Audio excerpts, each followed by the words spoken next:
Hey yo, what's good? It's your boy Mixtape Moth, and today I'm gonna hit y'all with a review of the new 2 Chainz album entitled Dope Don't Sell Itself. Let's get to it.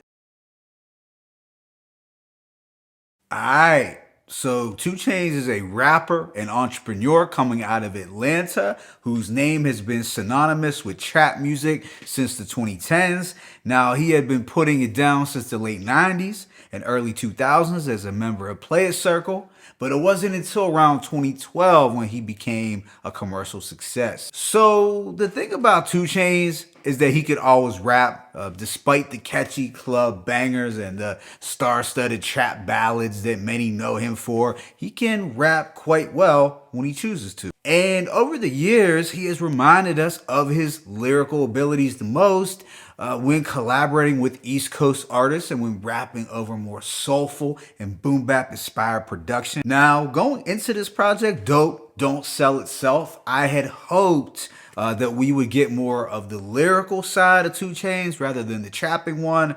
And that was due to his recent features with Griselda, AZ, the song he did with DJ Premier at the end of last year, and his latest LA Leakers freestyle, which was dope. But then after some quick research, I had learned that this would be his last trap album on the label. And look, don't get it twisted, I do like some trap, but I think that the last really good trap album from 2 Chainz came in 2017 with Pretty Girls Like Trap Music. However, getting right into this project, it contains just 12 tracks and lasts approximately 32 minutes. For the features, we have Moneybagg Yo, Beat King, Lil Baby, Roddy Ricch, 42 Dugg, NBA Youngboy, Lil Durk, Sleepy Rose, Sway Lee, Stove God Cooks, Simba, and Jacquees.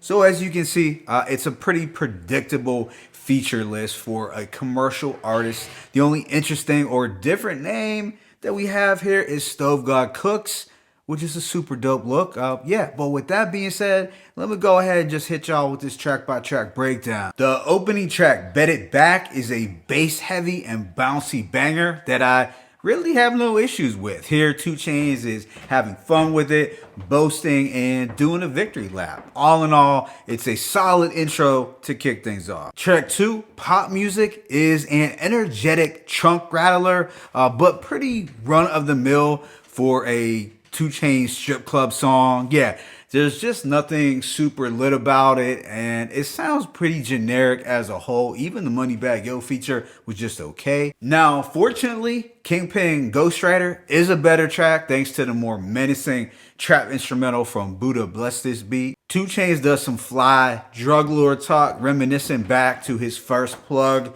in California. I thought the Lil Baby feature was just satisfactory, but his energy is always on point, thankfully. Track 4 is Outstanding, featuring Roddy Ricch. This has a sleek and luxurious Hit Boy instrumental that is a good vibe, but I wasn't in love with Roddy Ricch's harmonizing on the hook, to be honest. He just manages to make songs feel so formulaic these days. I don't know. I'm kind of mixed on this, but I really dug the beat. Right after is Neighbors Know My Name, where we have 2 Chainz rapping over the Laffy Taffy sample. It's a brief track at just under the 2-minute mark, so it didn't feel quite complete. I will say that I enjoyed the flow 2 Chainz utilized here, but I was kind of on the fence about the Laffy Taffy sample.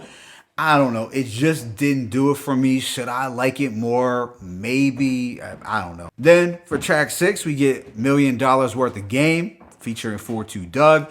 This is your standard flute banger. This high energy and expensive sounding. I was kind of getting a DJ Khaled compilation vibes from this one. As a whole, it's not a bad track, but I thought 42 Dugg overshadowed 2 Chainz. His swagger and vocals just seem more engaging. What follows is Free BG. It's a dedication record to the Cash Money veteran that is produced by Manny Fresh, which is fitting. And it was good to see the 2 Chainz decided to shine some light on BG since, you know, he doesn't get talked about as much since his incarceration. It's like people completely forgot about him. Now, as a whole, it's a solid track, but again, a little too short. Immediately following is 10 Bracelets featuring NBA Youngboy, The two talk about their accomplishments and material gains over a very smooth, wavy, and feel-good instrumental that surprisingly ended up being one of my favorite beats on the album. 2 Chainz raps, made $1 million bootlegging my own mixtape. I can't say that I listened to a lot of NBA YoungBoy, but I did enjoy his performance somewhat. Then there's this semi-socially conscious track, Lost Kings, with Lil Durk and Sleepy Rose that is set to some atmospheric synths.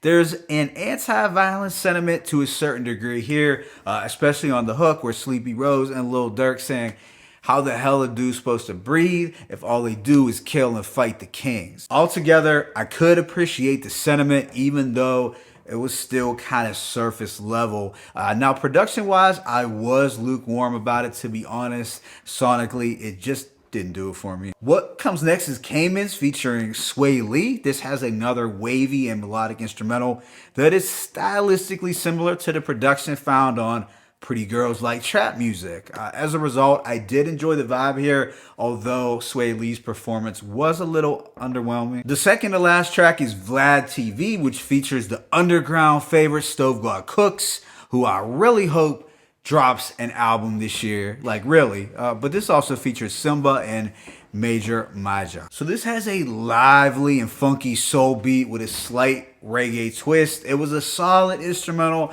but I didn't care for the hook, to keep it a buck, as I felt it was a little too busy. While I feel 2 Chainz had a dope verse, this one was all about Stove God Cooks. He rapped, dirty kitchens, 36s, residue on dishes, loaded rent on missions. Hyundai Genesis with the door panel stuff. We back to business. Even took the dashboard off to hit some chickens.